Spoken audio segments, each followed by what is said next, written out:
I'm Sarah Kernan, and today I'm going to be showing you how to prepare an 18th century recipe for chocolate puffs. These little chocolate meringues are from a cookbook, The Experienced English Housekeeper, by Elizabeth Raffeld, originally printed in 1769. Raffeld began her career working in domestic service before becoming a very successful businesswoman in Manchester. These chocolate puffs are so simple and delicious and include only 3 ingredients: egg whites, sugar, and chocolate. Yet, modest as these ingredients are today, they exemplify the changes in use and production of foodstuffs over the past several centuries. Chocolate and sugar were expensive ingredients in the 18th century, but both had become less expensive than in the century before, and thus more accessible to middle-class consumers in England in moderate quantities. Demand for these foods was great among the elite in Europe throughout the 16th and 17th centuries, driving kingdoms to expand into empires, fueled and cultivated by the forced labor of slaves, culled from indigenous populations and imported from West Africa. Sugar and cacao plantations were established throughout Central and South America, with sugar garnering a reputation as the most dangerous cash crop to produce. Cacao and sugar were not only highly profitable for investors and plantation owners, but were also absolutely devastating in the number of lives lost among those forced to cultivate these crops. In the 18th century, sugar was used for all kinds of preservation and confectionery work. Chocolate, however, was primarily reserved for drinking as a beverage.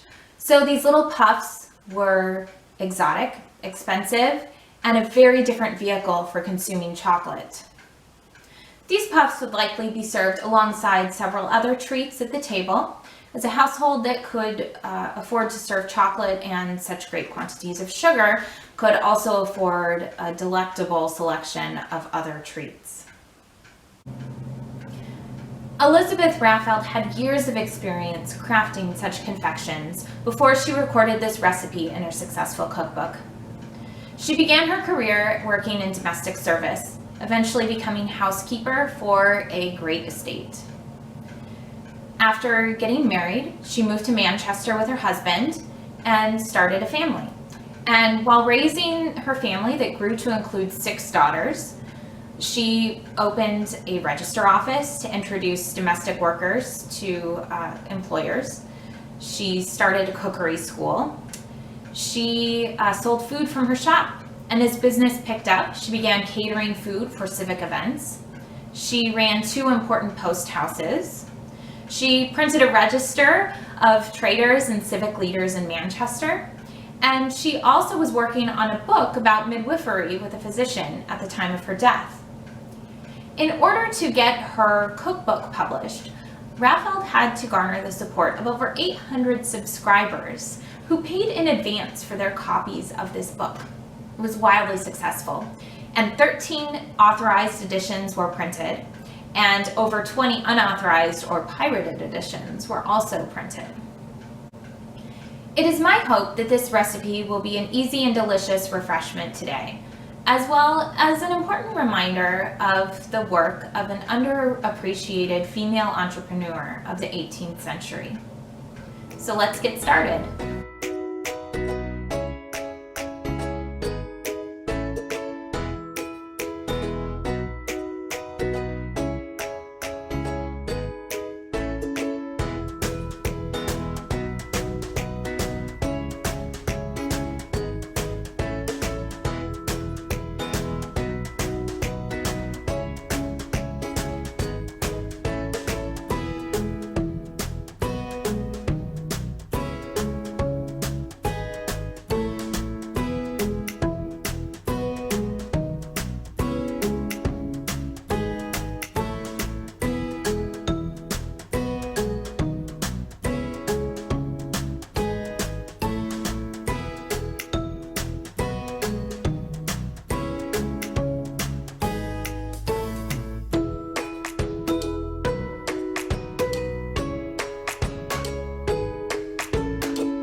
Now that we've completed the chocolate puffs, I have a taste tester here to let us know how they came out. Want to try one?